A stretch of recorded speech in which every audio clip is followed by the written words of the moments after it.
we've got World Space Week coming up. The theme is Women in Space. It's a theme in many respects you've addressed in a number of projects, but just tell us a little bit about what you're planning. I'm planning first a social media campaign that includes these two ladies and a bunch of other astronauts and women leaders in space and a bunch of space influencers and some kids who are passionate about space, but also about including women and people of color in this conversation and within the realm of it. So I'm doing that. We're doing daily live streams next week. And then Space Day Atlanta, which is a hands-on STEAM and STEM event at Georgia Tech on Saturday, October 9th. And then on Monday, October 11th, we'll unveil a gigantic earthwork, which is an eco-friendly grass portrait of NASA astronaut Stephanie Wilson in downtown Atlanta. So it's a fantastic program. Obviously, you're US based. For people listening around the world, can they access that online? Yes, we will have more. We will be updating the website aimhigher.space. I'm a pretty small one-woman operation, but I have some help. So just bear with me as I make updates. Great. And if I can turn to your colleagues in this project, Nicole, again, I know it's something close to your heart. Tell me why you thought it was important to get involved with this. Well, first of all, anything that Christina is doing is, I think, is always in line with the theme of this activity, the Aim Higher, I don't know, kind of mission statement that we have here. And I feel like, we're at a time, our friend Cyan is here. We're seeing how this world is opening up to more and more people. And I think these kinds of activities help us be present in all that, help us remind, especially young girls, people of color, and I like to think of all flavors, walks of life, that, these opportunities are out there and they should be aiming higher for themselves with them as well. Mm. And Cyan, Nicole just name checked you there, but yeah, you're living proof, Cyan, of what we're talking about here. Your amazing journey to what you've just done within the last couple of weeks.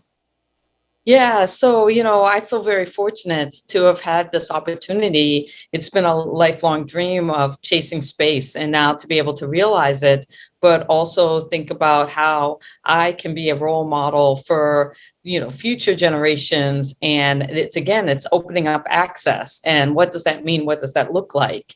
And so being the first Black female pilot of a spacecraft and being able to tell other little girls who, they're interested in airplanes, and their parents like, what? and just getting that support and saying, yeah, you can be into airplanes and fighter jets and want to be able to become an astronaut and explore the stars and the things that we think of when, my influences of science fiction and watching Star Trek and Star Wars as a kid, and especially Nichelle Nichols, and being like, I want to be Lieutenant Uhura, and looking for those role models and making those things into reality. And so I'm very happy to be here. Fantastic. I'll let you into a secret. Don't put my hands on it right now, but I have the original NASA radio commercials on a piece of vinyl with Nichelle Nichols launching that original recruitment campaign. Yes, a lot of people don't know this, that she was very instrumental working with NASA for access and diversity. And they finish with space is for everyone. And only now is that really coming to fruition. Yep, absolutely. I feel very fortunate for what the Inspiration 4 mission has, stands for, and how we all represent different generations, different, kind of like areas to inspire people around the world. And if I can say so, I think all three of you represent a sort of fighting, determined spirit. Because I know, Cyan, you grew up on Guam, is that correct?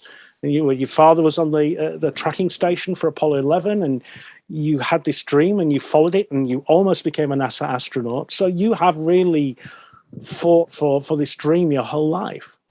I have. I been chasing space my entire life, being born on Guam, and my dad, working for the NASA tracking station, but not having a degree, and thinking about, Hidden Figures and how they, people of color have had to strive and work hard, but sometimes behind the scenes, to help advance human spaceflight. And now to be able to be in this position where I've gone to space, and I brought my dad's Neil Armstrong autograph with me and his Apollo 11 medallion. And, it's just something special that shows that kind of legacy of determination and resilience and grit that a lot of people of color show in order to get to the things that they have achieved in life.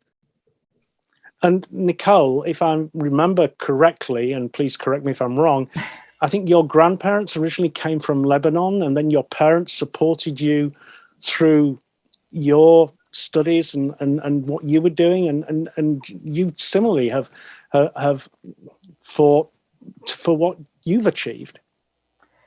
Yeah, very thankful. It's kind of a hindsight thing, but when I really think about where did the inspiration for all of this come from, for me just to be even able to sit and have this conversation with the three of you is parents who shared what they loved with me. And I don't know if they did it purposefully, like, oh, we want Nicole to love these things too, but I think it allowed me to figure out what I was curious about, what I was excited about.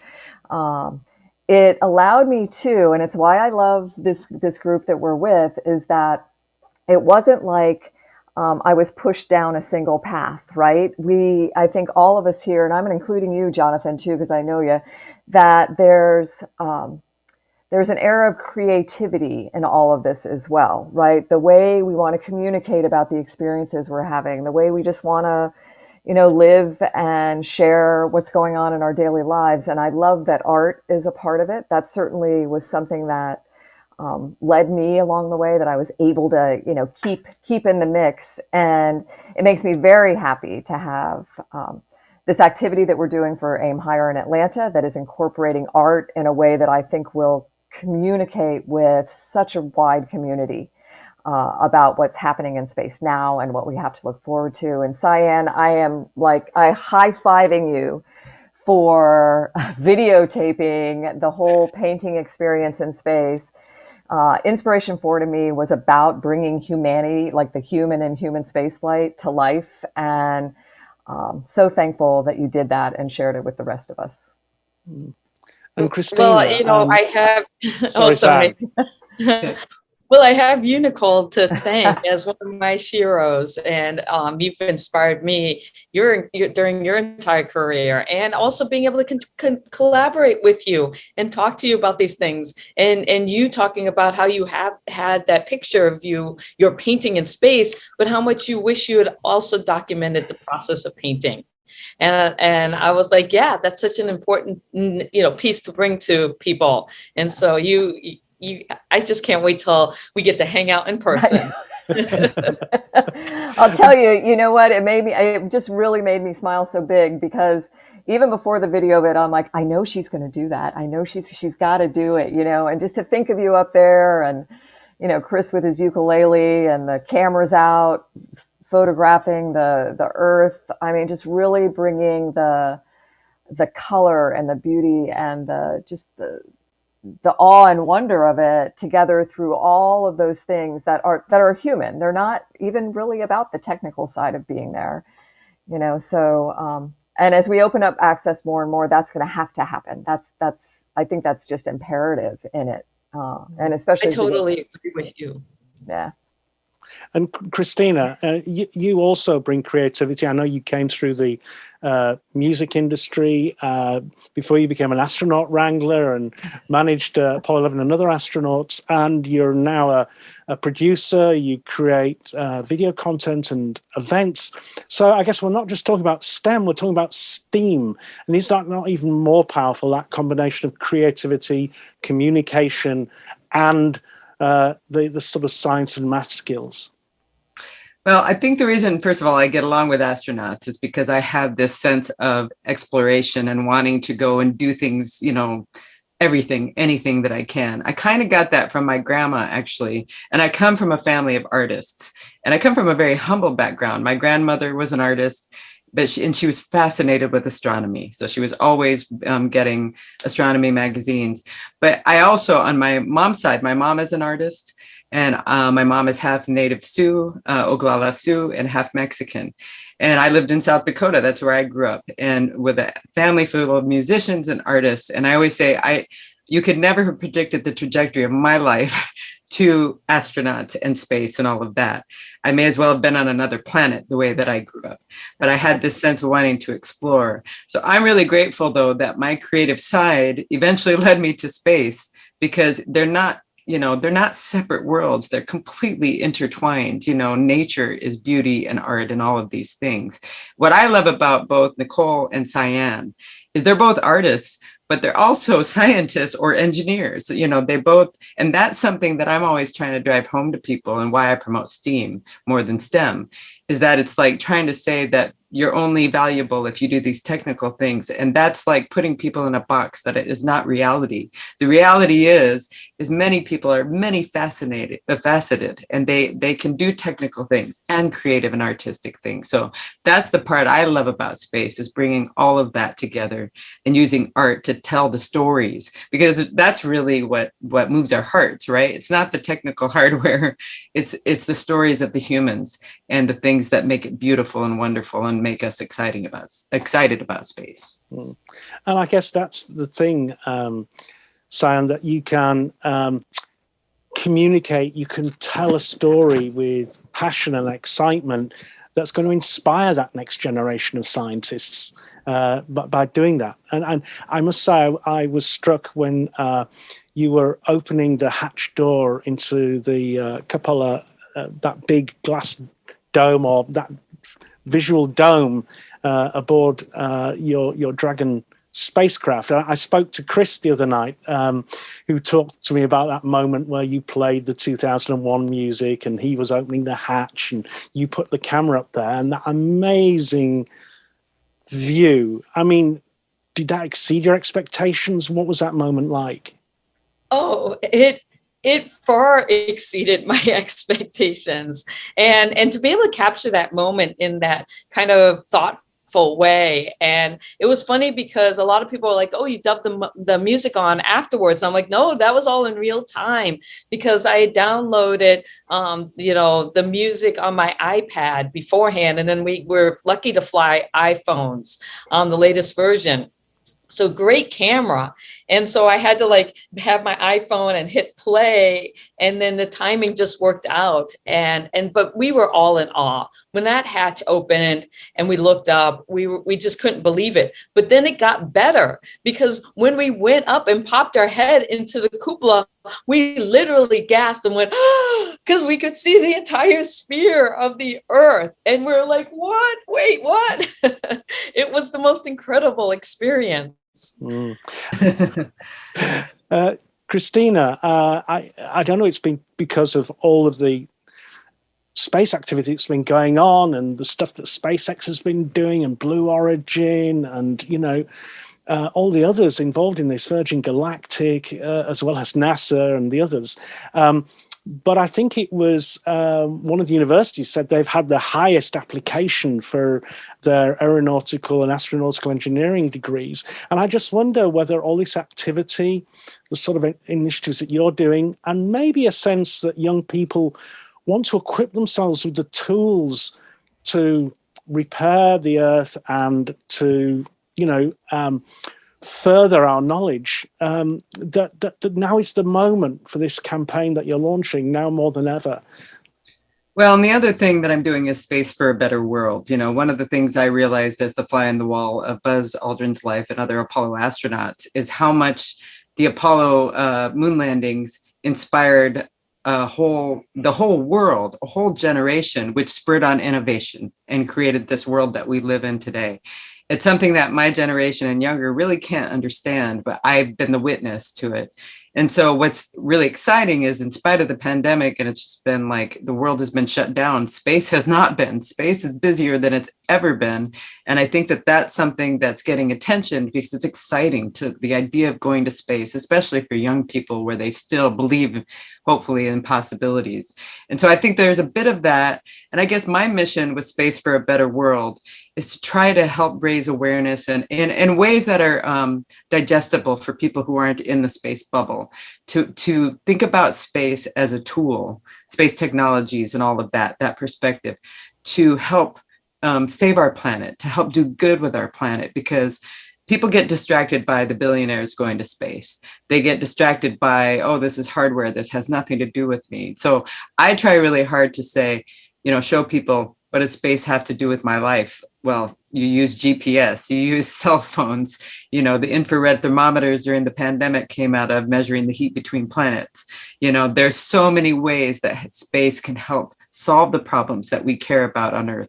And often people will say, well, we've got to save this planet. I don't care about space.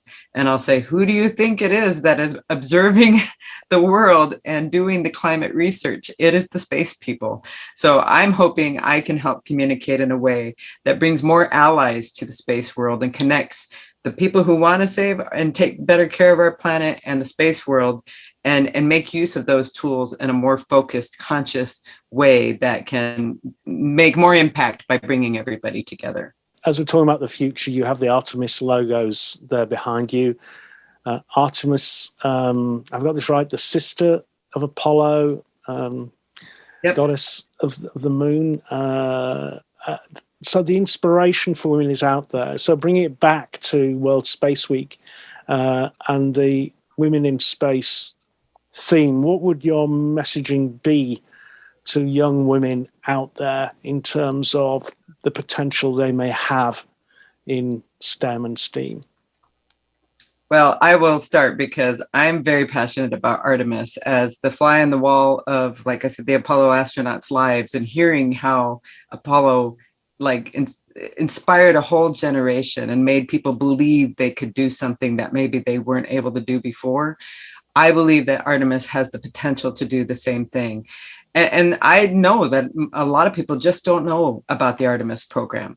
So when I tell them it's to put the first woman and the first person of color on the moon, most of the time the reaction I get is, what?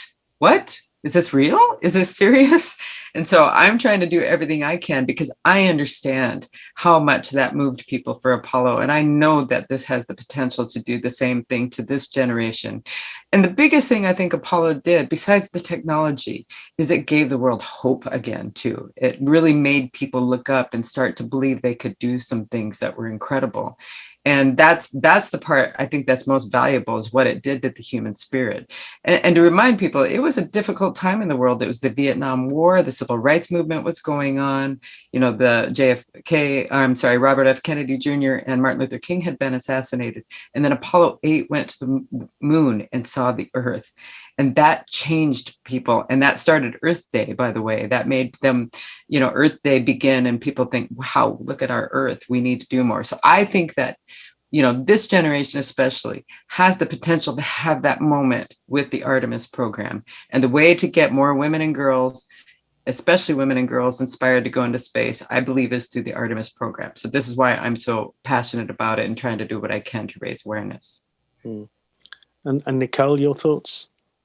Ditto. And then I think an extension on that is that these people that are going to be going, these humans that are going to be going to the moon on this first Artemis voyage, they're not just going to the moon, right? They're taking all of us with them, I think, too, in the representation we'll see. But these are going to be people that are going to be doing the work there, starting to, establish this presence on the moon. This, what we're looking at is like a permanent presence, permanent settlement of humanity on the moon as well. And to have that be a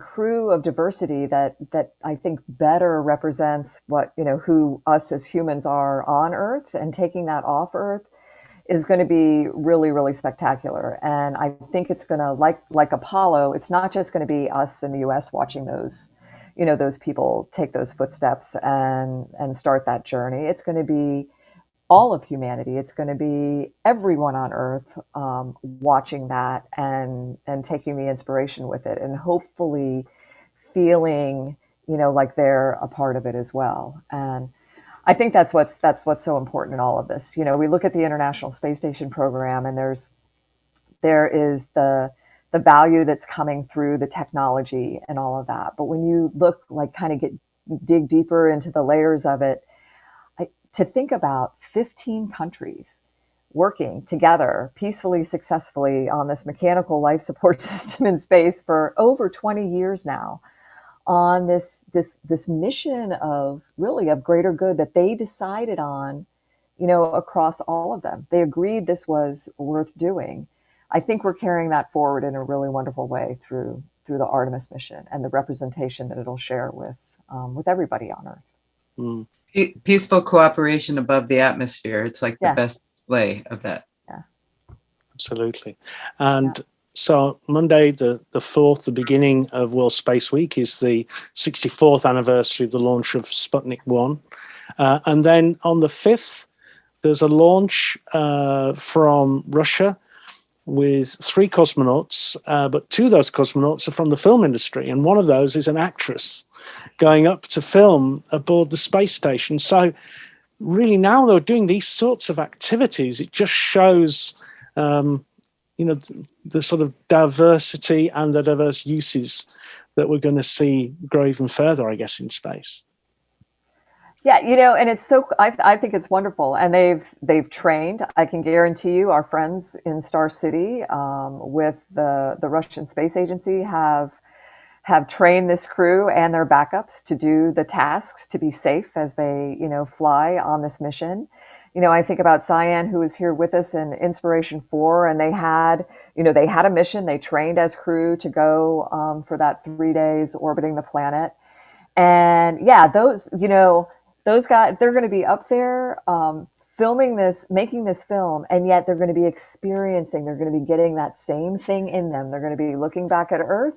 They're going to want to come back and share it, through whatever film it is they're making. But I guarantee, I guess I can never guarantee, but my hope is that they'll be looking at that time they just had in a space as a way of, how do they tell that story as well? How do they come back and just really powerfully, meaningfully share the experience of that story as well with everyone?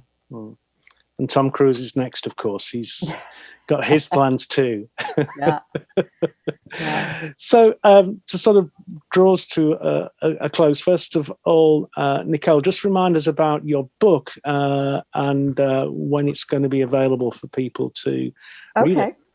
All right. Well, I haven't got the hard copy yet. Apparently it is out there, but this is the early version of it. It's called Back to Earth: What Life in Space Taught Me About Our Home Planet and Our Mission to Protect It. So not a memoir. I mean, there's, stories of spaceflight for sure, and some growing up things too in here, but really and truly it's meant to tell the story of how we live in space and how we should be living like crew here on Spaceship Earth. In the US, it's released on October 12th, in the UK on November 11th, but please feel free to pre-order right now. Perfect. And Christina, just remind people where they can find more information about Aim Higher and Space for a Better World online. Sure. At purposeentertainment.com is my main website, but aimhigher.space will take you to directly to the page that's about the Aim Higher project and what we're doing in Atlanta, Georgia. And we really want to have people share their Aim Higher stories or whatever it is that they want to try to accomplish, because I think reminding people it doesn't have to be about space, but I think space is a great representation of like hope and optimism. That's how I always think about space. So they can go to aimhigher.space, and I can't wait to see how people react to it and what people share with us.